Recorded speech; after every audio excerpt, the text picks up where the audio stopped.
सभी देवी और सज्जनों को मेरा नमस्कार।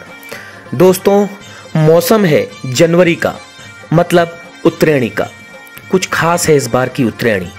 जी हाँ, हमारे बागेश्वर की उत्तरायणी, जिसका इतिहास सैकड़ों वर्ष पुराना है, या यूं कहिए उत्तरायणी कौथिक का मूल उत्पत्ति स्थान है हमारा बागेश्वर। आपको, मुझको, सबको गर्व है ऋषि मार्कंडेय की तपस्थली, सदाशिव भगवान शंकर की पसंदीदा उत्तर की काशी बागेश्वर का निवासी होने पर। मकर संक्रांति या उत्तरायणी का भारतीय संस्कृति में खासा महत्व है। उत्तराखंड में भी इस त्योहार को बहुत ही धूमधाम से मनाया जाता है। गढ़वाल में जहां मकर संक्रांति को मकरैणी और खिचड़ी सजान के रूप में मनाया जाता है, वहीं कुमाऊं क्षेत्र में इस दिन को उत्तरायणी और घुघुती कहा जाता है। बागेश्वर में सरयू और गोमती नदी के तट पर हर वर्ष मकर संक्रांति के अवसर पर उत्तरायणी मेला आयोजित किया जाता है। तहसील और जनपद बागेश्वर के अंतर्गत सरयू, गोमती और विलुप्त भागीरथी नदियों के पावन संगम पर उत्तरायणी मेले का भव्य आयोजन किया जाता है। मान्यता है कि इस दिन संगम में स्नान करने से समस्त पाप कट जाते हैं। तो आइए जानते हैं बागेश्वर नगर का संक्षिप्त इतिहास। पौराणिक आख्यानों के अनुसार इस जगह की स्थापना भगवान शिव के कहने पर उनके गण चंडीश ने दूसरी काशी के रूप में की। स्कंद पुराण के अनुसार मार्कंडेय ऋषि यहाँ पर तपस्यारत थे। ब्रह्मर्षि वशिष्ठ जब देवलोक से विष्णु की मानस पुत्री सरयू को लेकर आए, तो मार्कंडेय ऋषि के तपस्यारत होने के कारण सरयू को प्रवाहित होने से रुकना पड़ा। ऋषि की तपस्या भी भंग न हो और सरयू को भी मार्ग मिल जाए, इस आशय से माता पार्वती ने गाय का और भगवान शिव ने बाघ का रूप धारण किया और तपस्या में विलीन ऋषि से सरयू को मार्ग दिलवाया। स्कंद पुराण में यह भी कहा जाता है कि यहाँ भगवान शिव स्वयंभू रूप में प्रकट हुए थे। मकर संक्रांति पर बागेश्वर में हर साल उत्तरायणी मेला लगता है, जो कि लगभग एक सप्ताह चलता है। इस मेले में दूर दूर से श्रद्धालु पहुंचते हैं और मकर संक्रांति के दिन संगम पर डुबकी लगाते हैं और बागनाथ भगवान के मंदिर में दर्शन करते हैं। हमारे देश पर आए कोरोना संकट के चलते पिछले 2 सालों से उत्तरायणी कौथिक जैसे महत्वपूर्ण इवेंट का आयोजन नहीं हो सका था। लिहाजा इस बार हमको एक भव्य रूप में देखने को मिलेगा उत्तरायणी का कौथिक। बागेश्वर कस्बा पुराने इतिहास और सुनहरे अतीत को संजोए हुए है। उत्तराखंड में बागेश्वर की मान्यता तीर्थराज की है। भगवान शंकर की इस भूमि में सरयू और गोमती का भौतिक संगम होने के अतिरिक्त लुप्त सरस्वती का भी मानस मिलन है।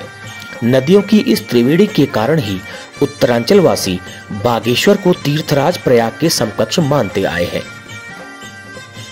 बागेश्वर के सुनहरे अतीत में ही उत्तरायणी का भी गौरवमय पृष्ठ है। प्राप्त प्रमाणों के आधार पर माना जाता है कि चंदवंशी राजाओं के शासनकाल में ही माघ मेले की नींव पड़ी थी। मेले की सांस्कृतिक और धार्मिक पृष्ठभूमि का स्वरूप संगम पर नहाने का था। मकर स्नान 1 महीने का होता था। सरयू के तट को सरयू बगड़ कहा जाता है। सरयू बगड़ के आसपास स्नानार्थी माघ स्नान के लिए छप्पर डालना प्रारंभ कर देते थे। दूर दराज के लोग मोटर मार्ग के अभाव में स्नान और कुटुंबियों से मिलने की लालसा में पैदल ही रास्ता लगते थे। बड़े बूढ़े बताते हैं कि महीनों पूर्व कौतिक में चलने का क्रम शुरू होता था। धीरे धीरे धार्मिक और आर्थिक रूप से समृद्ध यह मेला व्यापारिक गतिविधियों का भी प्रमुख केंद्र बन गया। भारत और नेपाल के व्यापारिक संबंधों के कारण दोनों ही देशों के व्यापारी इस मेले का इंतजार करते।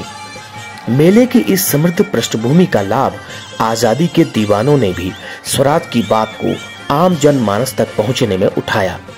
बागेश्वर की उत्तरायणी आजादी से पहले ही राजनीतिक जन जागरण के लिए प्रयुक्त होने लगी थी। स्वराज होने वाला है की भावना गांव-गांव में पहुंच रही थी।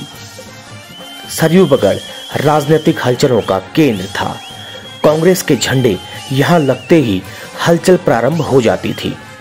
झंडा फहरता देख लोगों के झुंड इकट्ठे हो जाते, मीटिंग प्रारंभ हो जाती, जुलूस उठते, गांव-गांव में स्वयंसेवक आते।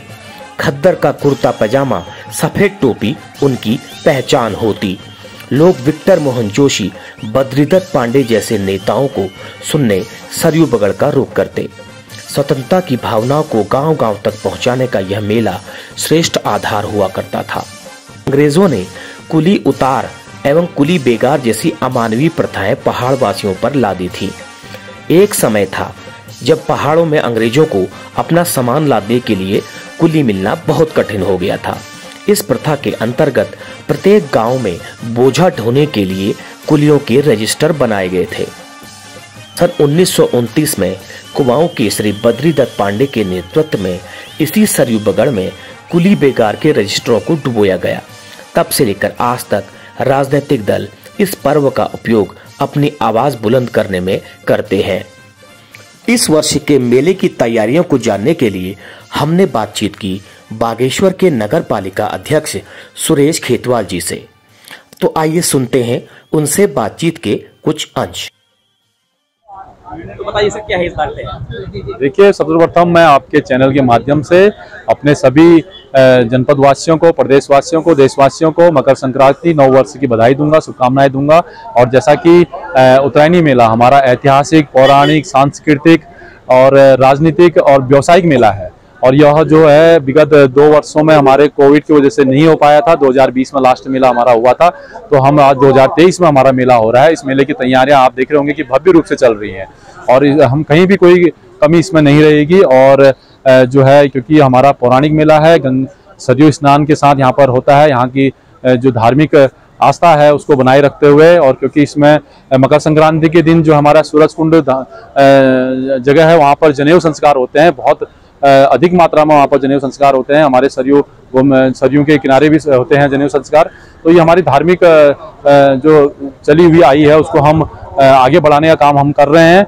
और आप देख रहे होंगे कि हमारी तैयारियां विधिवत रूप से चल रही हैं, और नगर का सौंदर्यीकरण भी हो रहा है, और मेले का जो स्थल है इसका सौंदर्यीकरण हो रहा है। नुमाइश खेत जो मेला स्थल है वो भी आप देख रहे होंगे कि सज चुका है। यहाँ पर सरकारी प्रदर्शनी भी लगती है, झूले चरखे लगते हैं, और हमारा सांस्कृतिक मंच सजता है, जहाँ पर कि सबसे बड़ी बात यह है कि इस बार यह मेला 7 दिन का न होकर इस बार 10 दिन का यह मेला हम आयोजन कर रहे हैं। तो 10 दिन तक हमारे सांस्कृतिक कार्यक्रम इस मंच में चलेंगे, जो दिन और रात में चलेंगे। रात में हमारे स्टार जो हैं उत्तराखंड के स्टार भी हैं और बॉलीवुड के स्टार भी हैं जो यहाँ पर आएंगे और अपना परफॉर्म देंगे।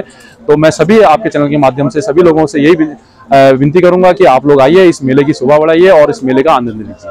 बहुत बहुत धन्यवाद। ये थे बागेश्वर के नगर पालिका अध्यक्ष सुरेश खेतवाल जी, और ये अगुवाई कर रहे हैं इस मेले की। धन्यवाद। तो देवियों और सज्जनों, आज की इस वीडियो में बस इतना ही। वीडियो पसंद आए तो वीडियो को लाइक करें, शेयर करें। अगर चैनल पर नए हैं तो चैनल को सब्सक्राइब कर लें, ताकि मेरी आने वाली वीडियो आपको मिलती रहे। धन्यवाद।